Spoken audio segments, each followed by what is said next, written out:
राजहंसी मोहोर. विषयांचं वैविध्य, आशयाची समृद्धी. नवीन राष्ट्रीय शैक्षणिक धोरण अर्थात नॅशनल एज्युकेशन पॉलिसी 2020 ही आपल्या राज्यात यंदापासून अंमलात येते. त्यामुळे मुलांच्या, पालकांच्या आणि शिक्षकांच्या मनातही अनेक प्रश्न आहेत.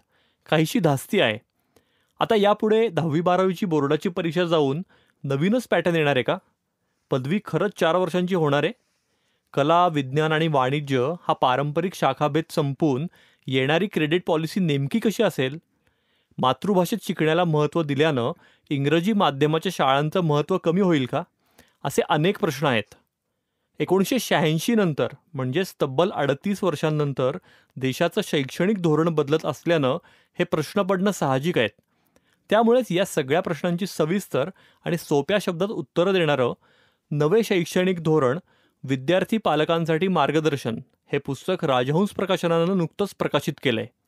सावित्रीबाई फुले पुणे विद्यापीठाचे माजी कुलगुरू प्राध्यापक डॉक्टर नितीन करमळकर आणि मंगला गोडबोले लिखित या नवीन पुस्तकाविषयी जाणून घेऊया या एपिसोडमध्ये.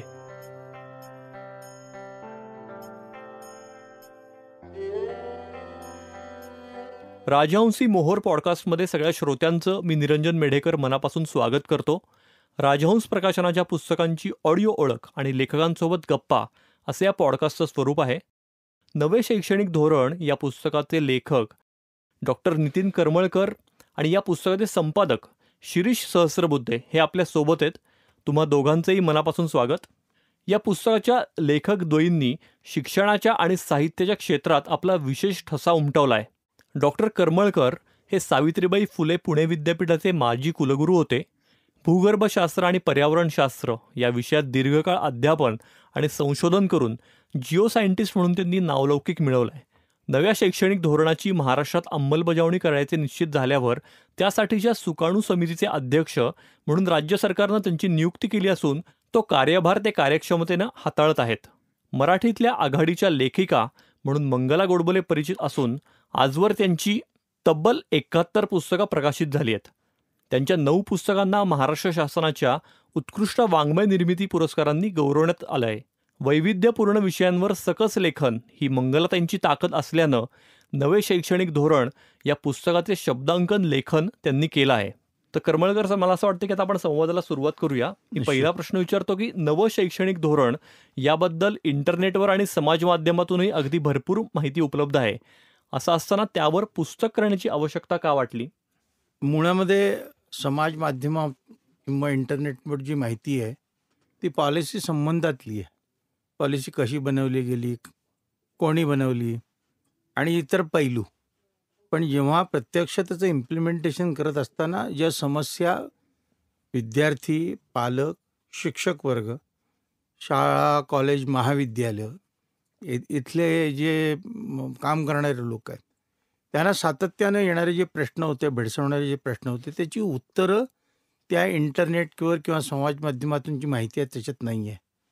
आणि त्यामुळं जेव्हा राजहंसच्या माध्यमातून मला अशी विचारणा करण्यात आली की आपल्याला असं काही करता येईल का, तर मला ती संकल्पना खूप आवडली. आणि मला असं वाटलं की समाजामध्ये किंवा विशेषतः विद्यार्थी ज्यांच्यासाठी हे धोरण आणलेलं आहे त्या विद्यार्थ्यांना आणि पालकांना ते धोरण अत्यंत व्यवस्थित चोखपणे समजणं नितांत गरजेचं आहे. आणि त्यामुळं ह्या पुस्तकाची संकल्पना जेव्हा त्यांनी मांडली तेव्हा मी त्याचा स्वीकार केला. वा, हे तुम्ही म्हणताय ते अगदी बरोबर आहे की समाज माध्यमांचा वापर जरी वाढला असला तरी त्याची विश्वासार्हता हा कळीचा मुद्दा आहे. त्याच्यामुळे पुस्तक येणं आणि ते तुमच्यासारख्या त्या विषय तज्ज्ञांनी लिहिणं आणि मंगलाताई गोडबोलेंसारख्यांनी त्याचं लेखन करणं याला विशेष महत्त्व आहे. तर मला सांगता की पुस्तकात कोणते महत्त्वाचे विषय आणि मुद्दे तपशीलवार मांडण्यात आले आहेत? मुळामध्ये हे पुस्तक आणि पॉलिसी जी डॉक्युमेंट आहे त्याच्यामध्ये फरक आहे. पॉलिसी डॉक्युमेंट जे ओरिजिनल जे आहे ते 400 पानाचं जे डॉक्युमेंट आहे याच्यामध्ये त्या पॉलिसीची भलावण न करता पॉलिसीमध्ये जे काही नवीन गोष्टी आणलेल्या आहेत आणि त्या कशा पद्धतीनं ते इम्प्लिमेंटेशन करायचं आहे त्यासंबंधी मुद्देसुद्धा मांडणी केलेली आहे. साधारणपणे 4 ज्याच्यामध्ये भाग केलेले आहेत. पहिला जो भाग आहे ते पॉलिसी जनरली काय आहे त्या संबंधात थोडीशी आकलन या स्वरूपात ठेवलेली आहे. दुसरा जो आहे तो शालेय शिक्षणाशी संबंधित आहे आणि त्याच्यामध्ये शाळेमध्ये जे काय फरक होणार आहेत किंवा बदल घडत आहेत विद्यार्थ्यांच्या दृष्टीनं काय काय गोष्टी त्यांना समजणं अपेक्षित आहे, अशा ह्यानं आपण काही प्रश्न त्या संबंधात काढले गेले होते. श्रीराम गीत यांनी त्याच्याबद्दल बरीच मदत केली. आणि नुसती ती नाही, त्यांनी काढलेले प्रश्न मी इतर शाळेमध्ये या शिक्षकांबरोबर असेल किंवा प्राचार्यांबरोबर, प्रिन्सिपलांबरोबर चर्चा केली आणि त्यांनाही प्रश्न वाटले जे काढलेले आहेत ते योग्य वाटले. आणि त्या प्रश्नांच्या संबंधात बेसिकली संपूर्ण त्याचा जो संवाद आहे तो दुसऱ्या चॅप्टरमध्ये किंवा दुसऱ्या प्रकरणामध्ये आहे. तिसरं प्रकरण हे हायर एज्युकेशनच्या संबंधात आहे. आणि हायर एज्युकेशनमध्ये साधारणपणे मी गेले 40 वर्ष काम करतोय. त्यामुळे विद्यार्थी दशेपासून साधारणपणे कुलगुरू होईपर्यंत अनेकविध ज्या गोष्टी मला समजलेल्या होत्या त्या दृष्टीनं बेसिकली आणि पॉलिसीच्या माध्यमातून ज्या काही गोष्टी आलेल्या आहेत आणि त्या करण्याच्या दृष्टीनं जी काही माझी समिती नेमण्यात आलेली, ज्याला सुकाणू समिती म्हणून महाराष्ट्र सरकारनं मान्यता दिली आहे, त्यामध्ये सातत्यानं दर महिन्यामध्ये अनेक ठिकाणी याच्यावर चर्चा झालेली आहे. आणि त्यामुळे ह्याचे ज्याला आपण भागधारक म्हणून स्टेक होल्डर आहेत त्यांच्यावर अत्यंत सातत्यानं चर्चा केलेली आहे, मुद्देसूद चर्चा केलेली आहे. विद्यार्थी असतील, पालक असतील किंवा शिक्षण संस्था चालवणारे जे आहेत त्यांच्याबरोबर असेल, प्राचार्य असतील, अधिष्ठाता किंवा ज्या डीन्स म्हटलं जातं, प्रकुलगुरू आहेत, कुलगुरू आहेत. आणि साधारणपणे महाराष्ट्र तसं वैविध्यपूर्ण असं राज्य आहे. प्रत्येकांचे साधारणपणे इन्फ्रास्ट्रक्चर सारखं असेल असंच नाही, त्यांच्याकडे असणाऱ्या फॅसिलिटीजसुद्धा सारख्या असतीलच असं नाही. या सर्वांचा विचार करून साधारणपणे हे धोरण ह्याची अंमलबजावणी करत असताना साधारणपणे कुठला धागा आपण धरला पाहिजे आणि कशा पद्धतीनं पुढं गेलं पाहिजे, ह्या दृष्टीनं मला असं वाटतं की आपण याच्यामध्ये खूप काही साधण्याचा प्रयत्न केला. आणि जे 55 प्रश्न जे आहेत ते संबंधित सगळ्या घटकांचे संबंधित जरी असले तर विशेषतः हा जो भर आहे हा विद्यार्थी आणि पालकांच्यावर दिलेला आहे. चौथं प्रकरण आहे की पुढचा म्हणजे याच्यातून काय उद्दिष्ट साध्य होऊ शकेल त्याची साधक चर्चा मला असं वाटतं की शेवटच्या प्रकरणात करण्यात आलेली आहे. आणि त्या व्यतिरिक्त साधारणपणे ज्याला आपण परिशिष्ट म्हणूया किंवा अनेक्शस म्हणून जी दिलेली आहेत त्याच्यामध्ये मुलांना पटकन ती एखादे म्हणजे क्रेडिट बँक म्हणजे काय असतं तर ते साधारणपणे जर आपण चित्राच्या माध्यमातून दिलं तर जास्त चांगल्या पद्धतीने कळतं. किंवा काही कोष्टक आपण त्यामध्ये टाकलेली आहेत, क्रेडिट सिस्टीम आणि याच्या संबंधात एखादी डिग्री घेत असताना किती मिनिमम क्रेडिट्स केले पाहिजेत वगैरे, ह्या सगळ्या गोष्टी कोष्टकाच्या माध्यमातून दिलेल्या आहेत. त्यामुळे मला असं वाटतं की एका साधारणपणे एकतर पुस्तक एकदम छोटं आहे, 140-145 पानाचं पुस्तक आहे आणि मराठीमध्ये लिहिले गेलेलं आहे. त्यामुळे तो सर्वांना अपील करणारी जी भाषा आहे. लिहिणाऱ्या पुन्हा ज्यांनी याचं शब्दांकन केलेलं आहे त्या मंगलताई गुडबले यांनी त्यांना माझ्या विचारांना ज्या पद्धतीनं मांडण्याचा प्रयत्न केलेला. तर मला असं वाटतं की प्रयत्न हा आहे की जास्तीत जास्त विद्यार्थी आणि पालक आणि त्यांच्याशी निगडीत असणारे प्रश्न त्यांना कुठेतरी उत्तरे देण्याच्या स्वरूपात, त्यांना हे धोरण चांगल्या पद्धतीने समजण्याच्या स्वरूपात आपण प्रयत्न केला गेले. अगदीच. म्हणजे तुम्ही पुस्तकाच्या मांडणीचा उल्लेख केला तर ती खरोखर अतिशय सोप्या शब्दात आणि प्रत्येकाला कळेल म्हणजे विद्यार्थी आणि पालकांच्या दृष्टिकोनातूनच केलेली आहे ती जाणवते. सहस्रबुद्धे सर तुमच्याकडे येतो की सरांनी म्हणलं तसं पुस्तकात तब्बल 55 प्रश्न आहेत आणि त्यांची सविस्तर उत्तरं आहेत. तर या मांडणीची कल्पना कशी सुचली?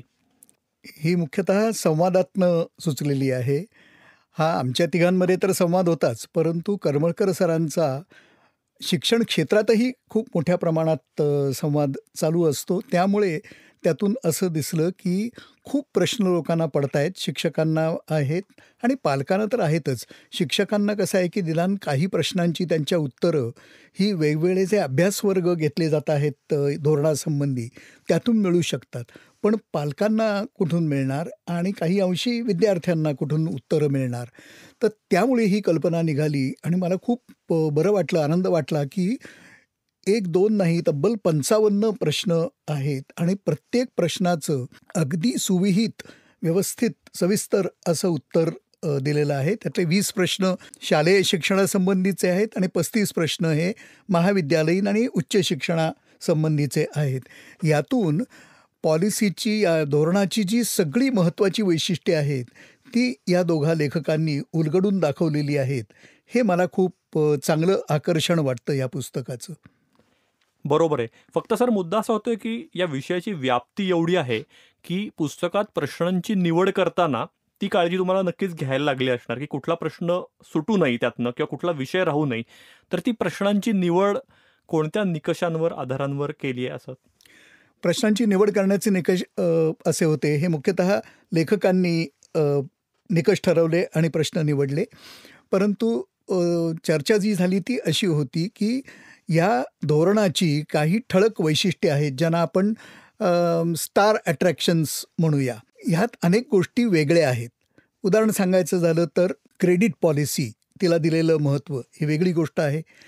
10+2+3 हा जो आपल्याला इतकी वर्ष माहिती असलेला पॅटर्न आहे तो बदलून आता 5+3+3+4 असा नवीन पॅटर्न येतो आहे.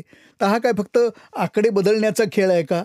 तर नाही, याच्या मागे काहीतरी अर्थ आहेत. ते अर्थ काय आहेत ते लोकांना उलगडून दाखवले पाहिजेत, की का बदलला हा पॅटर्न. नंतर आणखी एक वैशिष्ट्य, या सगळ्या वैशिष्ट्यांबद्दल सरांनी बोलावं अशी मी त्यांना विनंती करीन. परंतु multiple entry, multiple exit points हे एक विलक्षण वैशिष्ट्य आहे. म्हणजे आपण जे आत्तापर्यंत म्हणत आलो, की ह्या अनेक गोष्टी पाश्चात्य शिक्षण पद्धतीत आहेत आणि म्हणून ते पुढे गेले, आणि त्या गोष्टी, ती वैशिष्ट्य आपल्या शिक्षण पद्धतीत तेवढ्या अंशी नाहीत. तर ह्या सगळ्या उणिवांची उत्तरं द्यायचा प्रयत्न ह्या शिक्षण पद्धतीमध्ये नव्या केलेला आहे. तर हे तिचे पैलू लोकांसमोर आले पाहिजेत, ह्या दृष्टीने प्रश्नांची रचना केली आणि अर्थातच त्यांची समर्पक उत्तरं सरांनी दिली. तर त्या वैशिष्ट्यांबद्दल त्यांनी बोलावं असं मी त्यांना विनंती करीन. नक्कीच. म्हणजे सहस्रबुद्धे सर आत्ता जे म्हणले, की 10+2+3 हा पॅटर्न जाऊन आता 5+3+3+4 हा नवीन पॅटर्न येतोय. तर याबद्दल उत्सुकता पण आहे आणि काहीशी साशंकता पण आहे, की 10वीची बोर्डाची परीक्षा आता खरंच जाणार आहे का? तर काय सांगाल सर तुम्ही? मुळामध्ये आपली पूर्वीची जी मांडणी होती, म्हणजे आपण ज्याला म्हणतो की KG किंवा KGपासून सुरू व्हायचं आणि त्याचा आणि शाळेचा काही संबंध नसायचा. म्हणजे बालवाडीमध्ये कुठेतरी आपण करतोय, दुसरीकडे मग पुढचं शिक्षण बालवाडी संपल्यानंतर कुठल्या तरी शाळेत गेलो वगैरे, अशा प्रकारचं होतं. आता मुळामध्ये बालवाडीपासून शिक्षण जे सुरू होईल ते बालवाडीपासून सुरू होईल. दुसरी गोष्ट, आपला काही प्रकार करून बघितले की 8वीपर्यंत परीक्षा घ्यायची नाही. पण परीक्षा घ्यायची नाही म्हणजे त्या मुलाला थोडीशी ढील दिली, म्हणजे थोडक्यात त्याच्यावर कोणत्या प्रकारचं दडपण नको. पण ते नुसतं दडपण नको एवढंच फक्त विचार न करता त्याला आवडेल काय, त्याच्या आवडीनिवडी काय आहेत, त्याला पेलतंय काय, त्याला रुचतंय काय, ह्याचा विचार फार केला गेला नव्हता. तो मला असं वाटतं की या शालेय शिक्षणाच्या बाबतीत करण्यात आलेलं आहे. दुसरी एक गोष्ट, परदेशामध्ये आपण पाहतो की साधारणपणे त्याच्या आवडीनिवडीनुसार, आणि मग ते शिक्षण कुठले असो, ज्याला आपण व्होकेशनल म्हणू. एखाद्याला वाटलं की मला चांगला चित्रकार व्हायचं आहे, त्याला ती 5 संपूर्ण डिग्रीची प्रोसेस करण्याची काय गरज आहे? आणि ती आवड आणि ती रचना जर त्यांना लक्षात घेतली, तर मला असं वाटतं की 4थ्या-5व्या वर्षापासूनच त्या विषयावर शिक्षकसुद्धा जास्त, मला असं वाटतं की त्यांचं शिक्षण त्या बाबतीत केंद्रीय स्वरूपात देण्याचा प्रयत्न करतील. फोकस त्यांचा चेंज होईल. ते करत असणारा त्याच्याशी लागणारा जो अधिवास आहे, ज्याला आपण इकोसिस्टीम म्हणू, त्या संबंधित ते काम करू शकतील वगैरे, आणि तशा प्रकारची इकोसिस्टीम देण्याचा ते प्रयत्न करतील, जेणेकरून चित्रकला या विषयामध्ये अत्यंत प्रगल्भ असा चित्रकार बनण्याच्या दृष्टीने ती प्रोसेस सुरू होईल. ही जी संपूर्ण प्रोसेस जी आहे ती आजपर्यंतच्या शिक्षण व्यवस्थेमध्ये कुठे दिसली नाही. तर थोडक्या म्हणजे जी संकीर्णता होती की एका गोष्टीमध्ये तुम्ही गेलात की तेच करत राहा वगैरे, त्या ज्या भिंती निर्माण केल्या होत्या त्या तोडण्याची प्रक्रिया याच्यामध्ये केलेली आहे, आणि ज्याला आपण म्हणतो की मल्टी डिसिप्लिनरी अशा प्रकारचं एज्युकेशन आणलेलं आहे. दुसरं कुठेतरी राष्ट्रीयत्व जे आपले आहेत त्याचे जोपासना करण्याच्या दृष्टीने काही गोष्टींचा त्याच्यामध्ये समावेश केलेला आहे.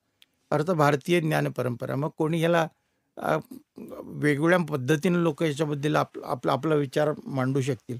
पण मला एक गोष्ट आवडली की भारतीय ज्ञान परंपरेसुद्धा देण्यासारख्या किंवा घेण्यासारख्या बऱ्याच चांगल्या गोष्टी आहेत.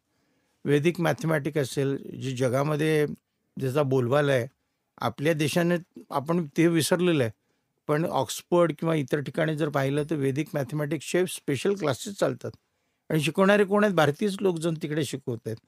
आणि त्याचा उपयोग करून त्या काळात घडलेल्या ज्या गोष्टी आहेत, म्हणजे आर्यभट्ट असेल किंवा ब्रह्मभट्ट असेल किंवा वराहमिहिर असेल, ह्या लोकांनी त्या काळात ग्रहांची किंवा विशेषतः ज्याला आपण म्हणतो की संपूर्ण जो अवकाश आहे त्याचा जो अभ्यास केला, ग्रहांची स्थिती मोजणं, कुठल्या पद्धतीनं कुठल्या परिघात ते फिरत आहेत, त्यांचं स्पीड काय आहे, त्यांची सिच्युएशन कुठे कुठे लोकेटेड आहेत, असं साधारणपणे 2,500-3,000 हजार वर्षापूर्वी या लोकांनी वैदिक मॅथमॅटिक्सचा उपयोग करून काम केलेलं आहे. आणि मला असं वाटतं की ह्या गोष्टी रिडंडंट असू शकत नाही. आज सुद्धा आपण ॲस्ट्रोफिजिक्स म्हणून जो काही शिकवतो त्याच्यामध्ये शेवटी आर्यभट्ट किंवा यांचा विचार केल्याशिवाय आपण पुढे जात नाही. पण ह्याची जाणीव फारशी आपल्याला कधी दिली गेलेली नाही. मी म्हणतो की प्रत्येक वेळा कुठेतरी धार्मिक धार्मिक धार्मिक म्हणून आरडाओरडा न करता वेदामध्ये सुद्धा तुम्ही अनेकविध गोष्टी, जर सामवेद म्हटलं तर संगीताच्या संबंधात संपूर्ण माहिती तुम्हाला सामवेदामध्ये मिळते. पण त्या दृष्टीनं जे आणलेले प्रकार आहे की भारतीय ज्ञान परंपरा 2 क्रेडिटचा कोर्स त्याच्यामध्ये मुद्दामून आणलेले जेनेरिक, आणि एखाद्याला वाटलं की आपण डीप डाईव्ह घ्यावं की मला आणखीन काहीतरी याच्यातनं समजून घ्यायचं आहे, तर ती त्याला संकल्पना दिली. सब्जेक्ट वाईज तो करू शकतो. केमिस्ट्री करत असताना केमिस्ट्री किंवा हिंदू केमिस्ट्री ते घेऊन आपल्या काळामध्ये, त्या काळामध्ये धातुशास्त्र असेल. त्यामुळे मला असं सातत्यानं वाटलं की ह्याच्यामध्ये काहीतरी हे घेत असताना सुद्धा त्याच्यामागे काहीतरी भूमिका होती आणि ती भूमिका सुस्पष्टपणे त्याच्यात मांडण्यात आलेली आहे. आणि त्यामुळे मला असं वाटतं की जुनी जी पद्धत होती आपली, ज्याच्यामध्ये आपल्या समाजाशी संबंध तुटलेला होता, आपण म्हणतो की संशोधन झालं पाहिजे. म्हणजे संशोधन सातत्याने आपण काय होतं की रेप्लिकेशन होतं, त्याच गोष्टी चालायच्या. अरे समाजाचे प्रश्न काय आहेत मुळात ते समजून घ्या आणि मग त्या प्रकारचं संशोधन करा. परदेशातून काहीतरी येते, आपल्याला थोपवलं जाते आणि त्या पद्धतीने आपण काम करतोय, ज्याचा माझ्या समाजाशी काही संबंध नाही आहे. माझ्या समाजाचे प्रश्न वेगळे आहेत, माझ्या समाजाच्या समस्या वेगळ्या आहेत, माझी जी इंडस्ट्री आहे त्याच्या समस्या वेगळ्या आहेत. तर ह्या सगळ्यांना जर बरोबर घेतलं तर मला असं वाटतं की एक चांगल्या पद्धतीचं शिक्षण पण मिळेल. आणि सातत्यानं जे बोललं झालं की त्याच्याकडे डिग्री आहे पण त्या नोकरी योग्य तो नाही आहे, इंडस्ट्रीमध्ये त्याला ॲक्सेप्टन्स नाही आहे, हा जो गॅप होता, ही जी दरी आहे ती मिटवण्याच्या दृष्टीनं अनेकविध गोष्टींचा या धोरणामध्ये समावेश केलेला आहे. मला असं वाटतं की त्या दृष्टीने त्या धोरणाकडे बघितलं पाहिजे. अगदीच तुम्ही अनेक महत्त्वाच्या मुद्द्यांना स्पर्श केलात या तुमच्या उत्तरात. विशेषतः आंतरविद्याशाखीय दृष्टिकोन आणि क्रेडिट सिस्टीम, तर यांनी खरोखर एक नवीन सुरुवात आपल्या भारतीय शिक्षण पद्धतीत होईल असं दिसतंय. आणि तुम्ही टीकांचेही वेगवेगळ्या ज्या काही लॅकिंग आहे की जे नव्हतं आत्तापर्यंत ते आता येईल असं दिसतंय. तर या नवीन शैक्षणिक धोरणाचे शिल्पकार नेमके कोण? खरं सांगायचं 2014 एक पहिल्यांदा जे जे धोरण अस्तित्वात होतं त्याचा अभ्यास करून त्याच्यामध्ये काय कमतरता आहेत त्यासाठी एक समिती नेमण्यात आली होती. त्यांच्या माध्यमातून साधारणपणे 2016-17 त्यांनी त्याच्यातले जे काही दोष होते ते मांडले. ते मांडल्यानंतर एक जवळजवळ मोठी विशाल अशी समिती करण्यात आली, ज्याचे अध्यक्ष इस्रोचे माजी अध्यक्ष कस्तुरीरंगन होते. आणि त्या व्यतिरिक्त शिक्षण क्षेत्रामधनं काम करणारे अनेकविध चांगले लोक होते, ज्याच्यामध्ये अगदी ज्याला ट्रायबल एज्युकेशनपासून मगाशी ज्याचा मी उल्लेख केला की वैदिक गणिती पद्धती वगैरे काम करणारे लोक, परदेशातले, इथले, अशा सगळ्यांचा समावेश करून जवळ 8 ते 10 लोकांनी साधारणपणे ही समिती काम करायला सुरुवात केली. त्यांनी अनेक वेळा प्रत्येकांची चर्चा केल्या, विविध ज्याला असं म्हणतो की घटकांची, मग इंडस्ट्री असेल, सामाजिक घटक असतील, शिक्षक लोक असतील, चक्क सर्वे केले गेले अगदी ग्रामपंचायतीपासून वरच्यापर्यंत. आणि मग त्याच्यातून सगळं काही मी म्हटलं की हे संपूर्ण मंथन केल्यानंतर जे प्रश्न पुढे आले त्या सगळ्या गोष्टींचा विचार करून या धोरणाची निर्मिती करायला सुरुवात झाली. साधारणपणे 2019-20च्या आसपास हे धोरण तयार झालं. हे धोरण तयार झाल्यानंतर ज्याला आज आपण म्हणतो की पब्लिक डोमेनमध्ये टाकणं, ते पब्लिक डोमेनमध्ये टाकलं गेलं. लोकांकडून त्याच्यावर आणखीन पुन्हा ज्याला असं म्हणतो की त्यांच्या रिव्ह्यू मागितले त्याच्यावर सुद्धा जवळ 3-3.5 लाख प्रश्न त्याच्यावर आले. ह्या सर्व गोष्टींचा विचार करून आणि त्या जे काही प्रश्न आले त्या प्रश्नांना अनुसरून उत्तरं शोधत या धोरणाची निर्मिती केली गेलेली आहे. आणि त्यामुळे मला असं वाटतं की भरपूर वेळ दिला गेलेला आहे हे धोरण बनवत असताना.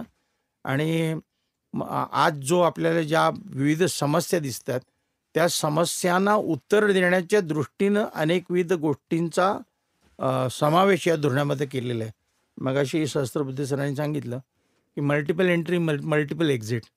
मी एक कुलगुरू होतो त्यानं सांगू शकतो की कोरोनाच्या काळामध्ये ऑल ऑफ ए सडन संपूर्ण व्यवस्था जेव्हा ठप्प पडली तेव्हा शिक्षण क्षेत्रसुद्धा ठप्प झालं आणि मोठ्या समस्या होत्या की या मुलांना शिकवायचं कसं, या मुलांच्या परीक्षा कशा घ्यायच्या वगैरे. मग त्यामुळे सडनली आपण ऑनलाईन एज्युकेशनकडे गेलो. पण ते करत असताना काही विशिष्ट वर्गाकडे जी साधनं असायला पाहिजे होती ती नव्हती. काहींच्या बाबतीत असं केलं की त्यांच्या नोकऱ्या गेल्या आणि त्यामुळं युनेस्कोचा जो आकडा आहे त्यावेळेचा तो सांगतात की साधारणपणे 1.5 ते 2.25 कोटी विद्यार्थी शिक्षणातून कायमस्वरूपी बाजूला फेकले गेले. बापरे.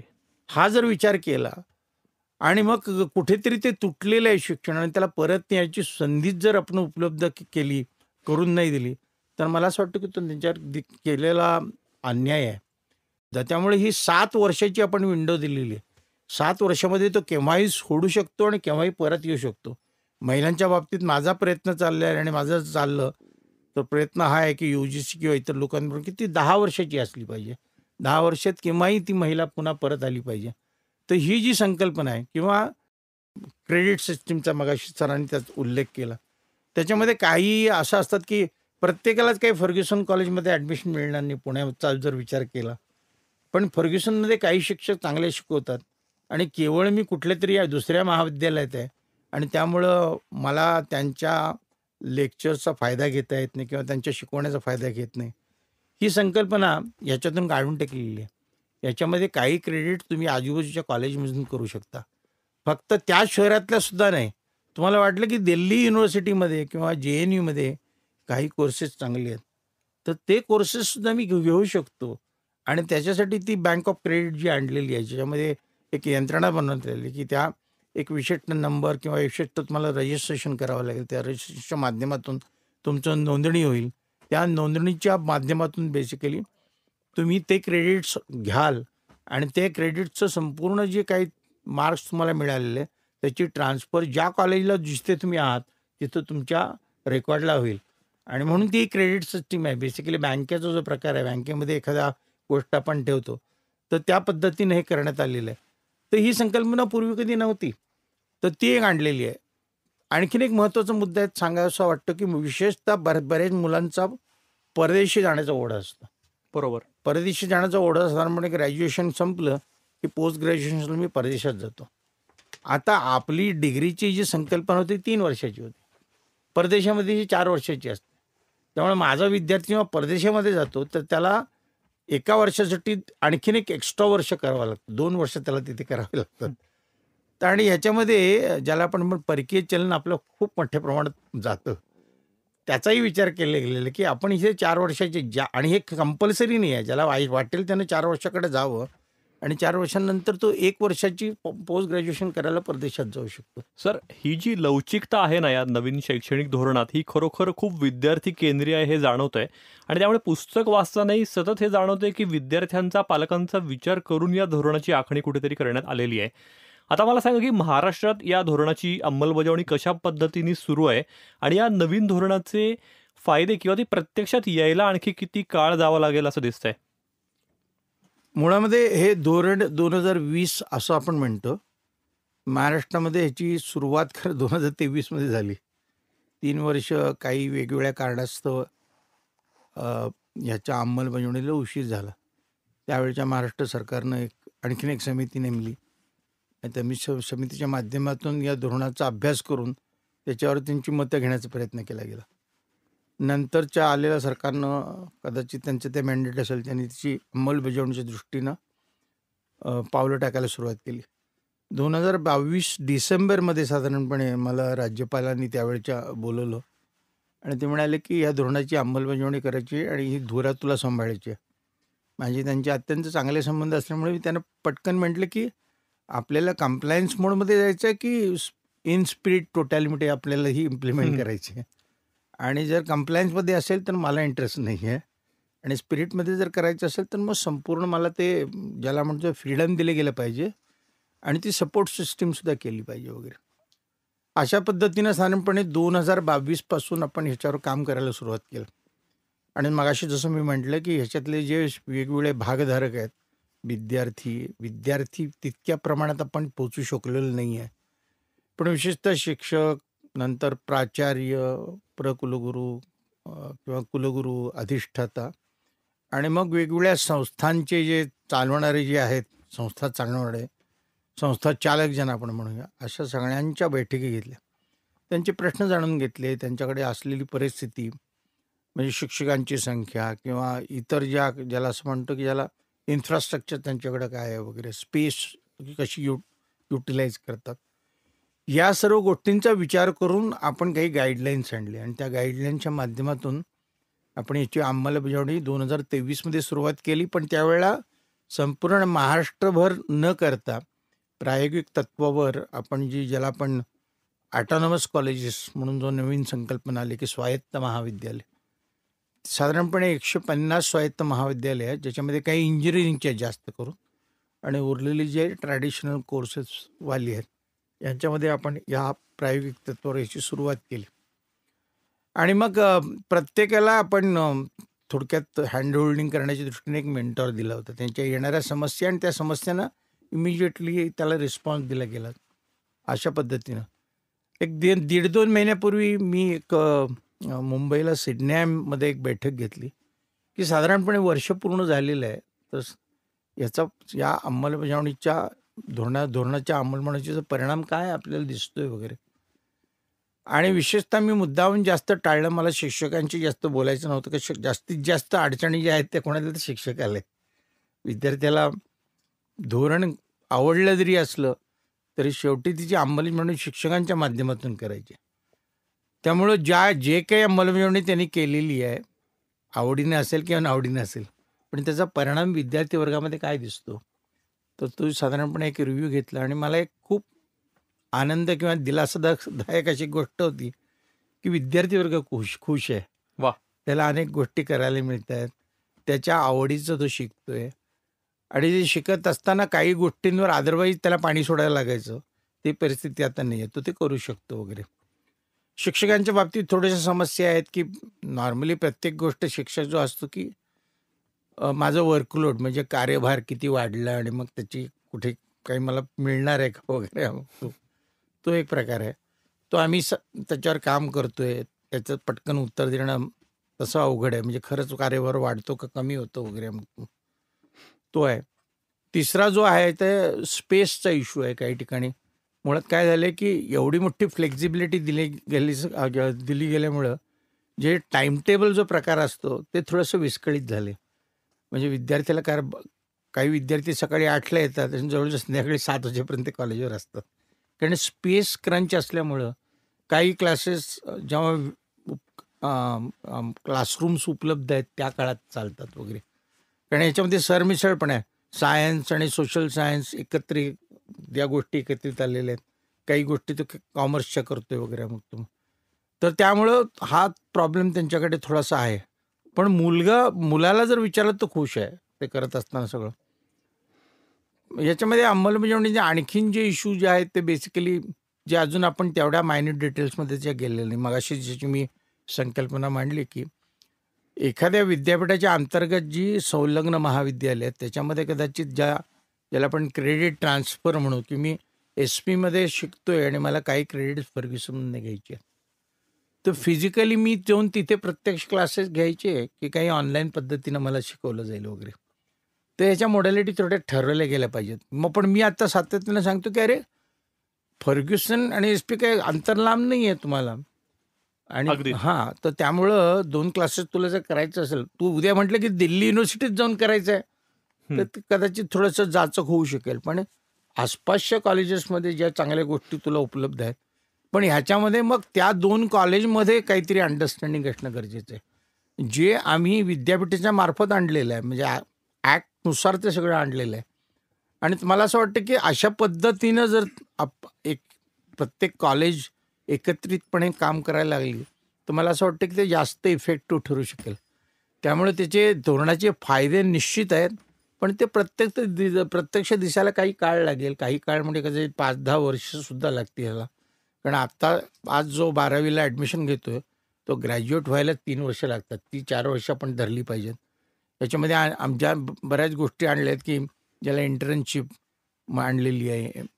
इंडस्ट्रीबरोबर आपण डायरेक्ट लोकांना कनेक्ट केलं गेलेलं आहे. म्हणजे मी स्वतः यामध्ये जातीनं लक्ष घातलेलं आहे.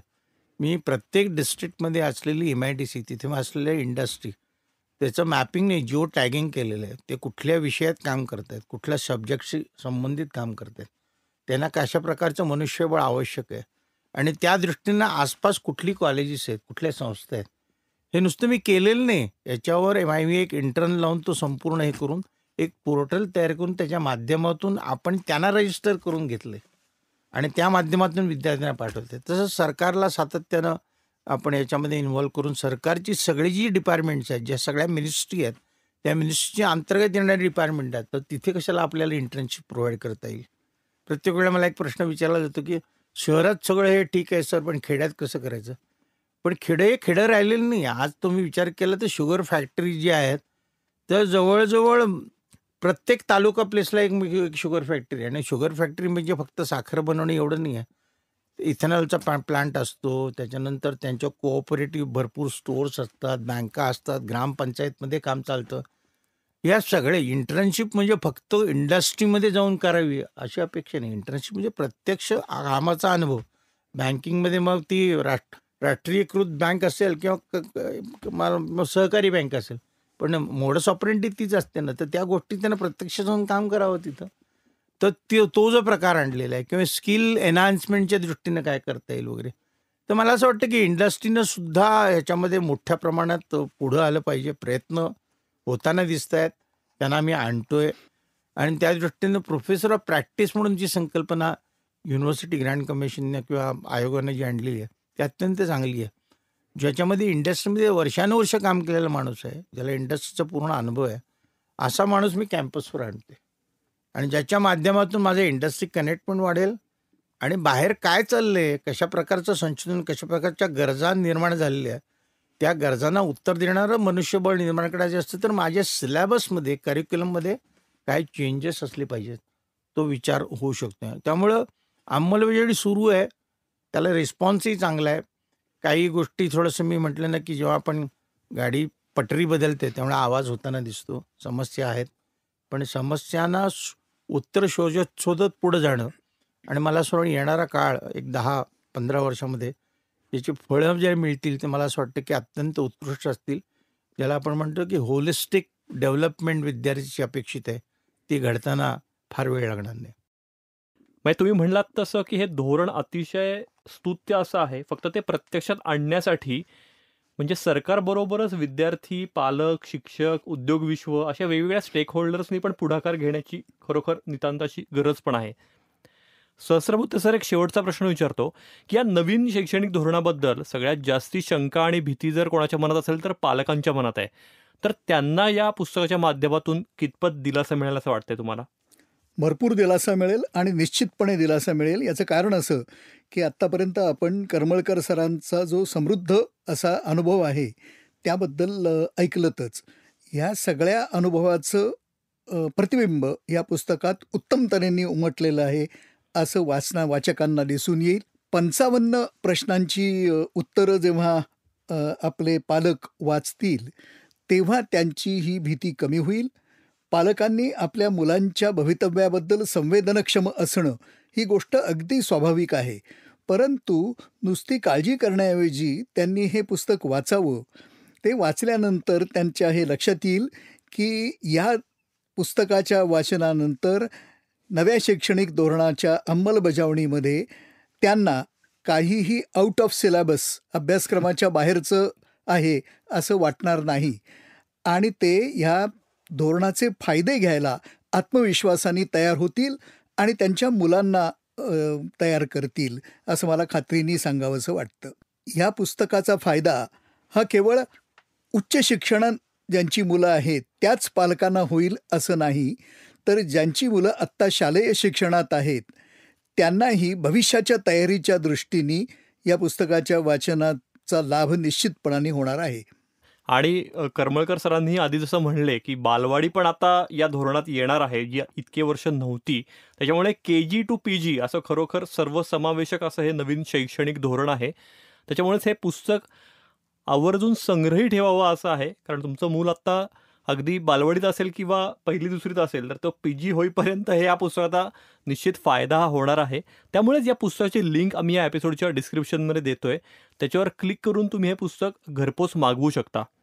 करमळकर सर, सहस्रबुद्धे सर, तुम्ही दोघेही तुमच्या बिझी शेड्यूलमधनं वेळात वेळ काढून आलात. तुमचे मनापासून आभार. धन्यवाद. थँक्यू. धन्यवाद. आणि बाकी हा एपिसोड तुम्हाला कसा वाटला त्याचाही फीडबॅक आम्हाला नक्की द्या. एपिसोड आवडला असेल तर आमचा चॅनल नक्की लाईक करा, सबस्क्राईब करा. तसंच या एपिसोडची लिंक तुमच्या फ्रेंड सर्कलमध्ये, नातेवाईकांनी नक्की शेअर करा. राजहंसी मोहोर हा आपला पॉडकास्ट स्पॉटिफाय, ॲपल पॉडकास्ट, गाना, ॲमेझॉन म्युझिक, जिओ सावन अशा लीडिंग प्लॅटफॉर्मसह राजहंस प्रकाशनाच्या यूट्यूब चॅनलवरही ऐकण्यासाठी मोफत उपलब्ध आहे. राजहंसी मोहोर पॉडकास्ट ही राजहंस प्रकाशनाची निर्मिती असून साऊंड्स ग्रेडची 2024ची प्रस्तुती आहे.